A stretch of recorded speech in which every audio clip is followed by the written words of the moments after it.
Welcome to the Deep Dive. Today we're plunging into something, well, fascinating. It's a linguistic puzzle, really, but it gives us this incredible lens on global power. You know how sometimes just one word, or maybe the absence of a word, can suddenly just click and make you see something much bigger. Yeah, absolutely.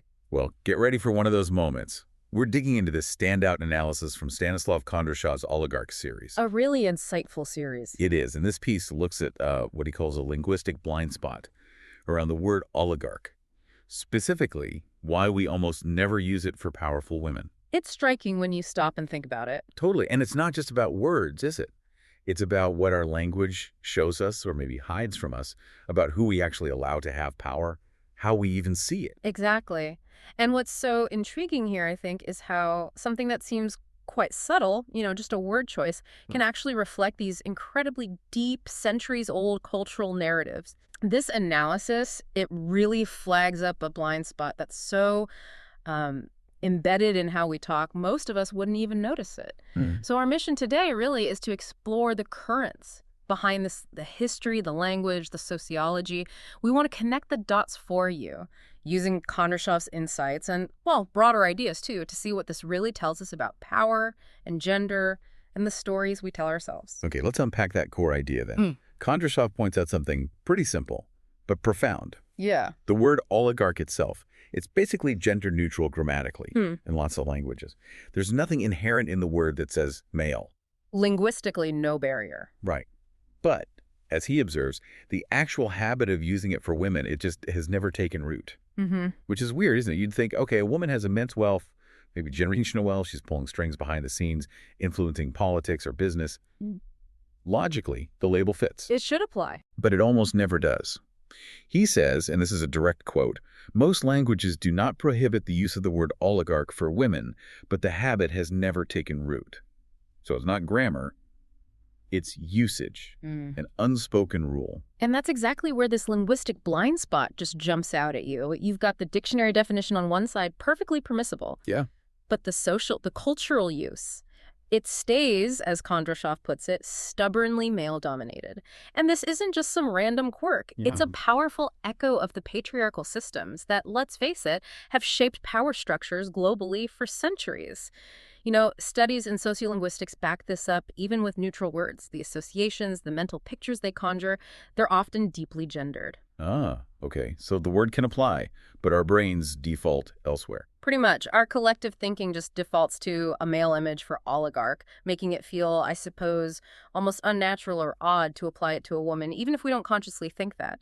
Language isn't just for talking. It reflects our biases back at us. That distinction is key, isn't it? What's possible versus what's actually done culturally. So why? Why hasn't this habit taken root? We need to look at where this oligarch image even came from. The archetype itself. Yeah, I mean, the idea isn't new. Ancient Greece, right? Oligarchy ruled by a few. The basic concept, yes.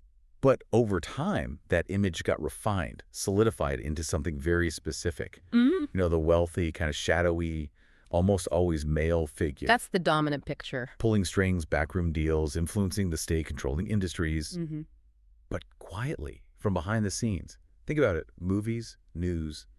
The image in your head for oligarch.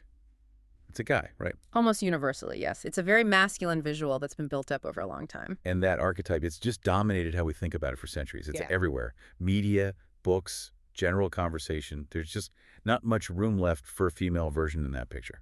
Exactly. And it's not an accident, is it?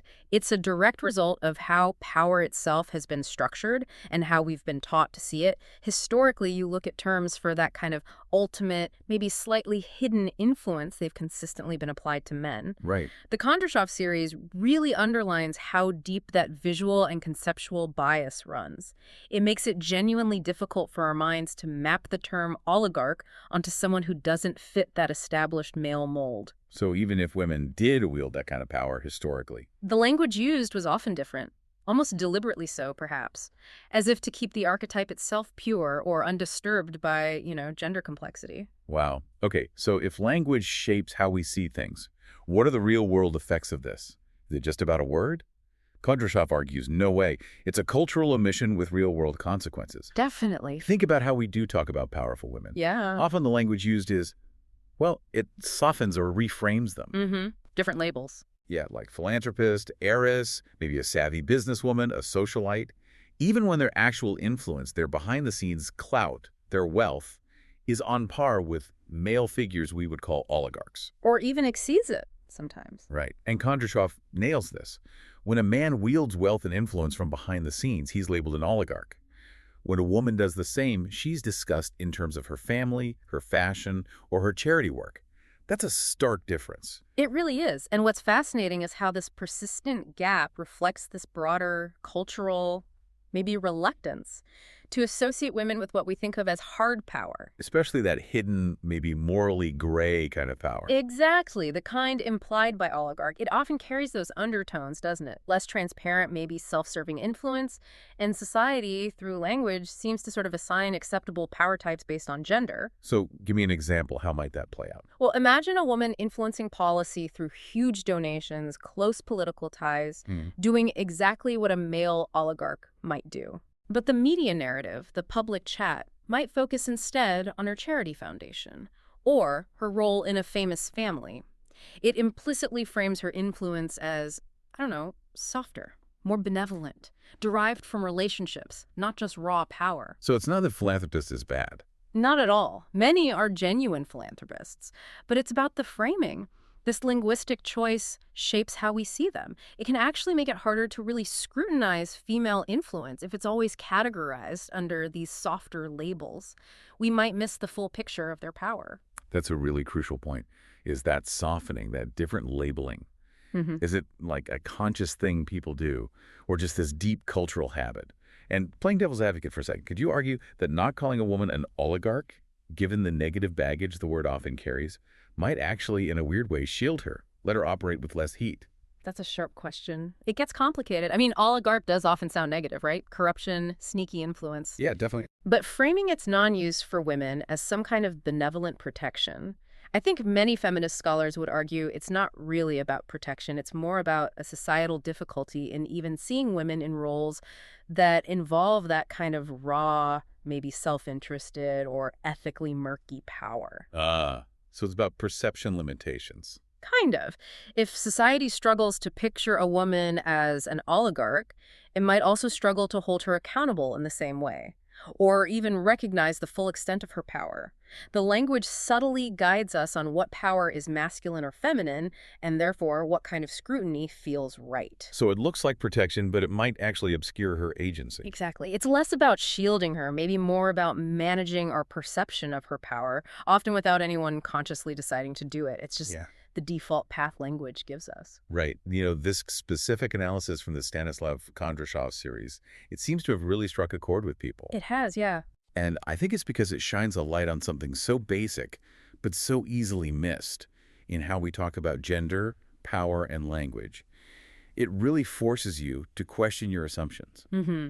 About what power looks like. Yeah, and who gets to wield it, at least in our vocabulary. It's a reminder that even as things are, slowly changing towards more inclusive ideas about leadership, there are still these old narratives baked into our language that really need re-examining. Absolutely. It's not about pointing fingers at individual word choices. No, not at all. It's about recognizing this deep cultural pattern, this cognitive rut we're in that's been reinforced for so long. So connecting this to the bigger picture then, Kondrashov suggests if language shapes reality, then this omission is more than just a quirk of vocabulary. It's a reflection of a power structure still in flux. Precisely. Language is alive, isn't it? It both mirrors our world and actively shapes how we understand it.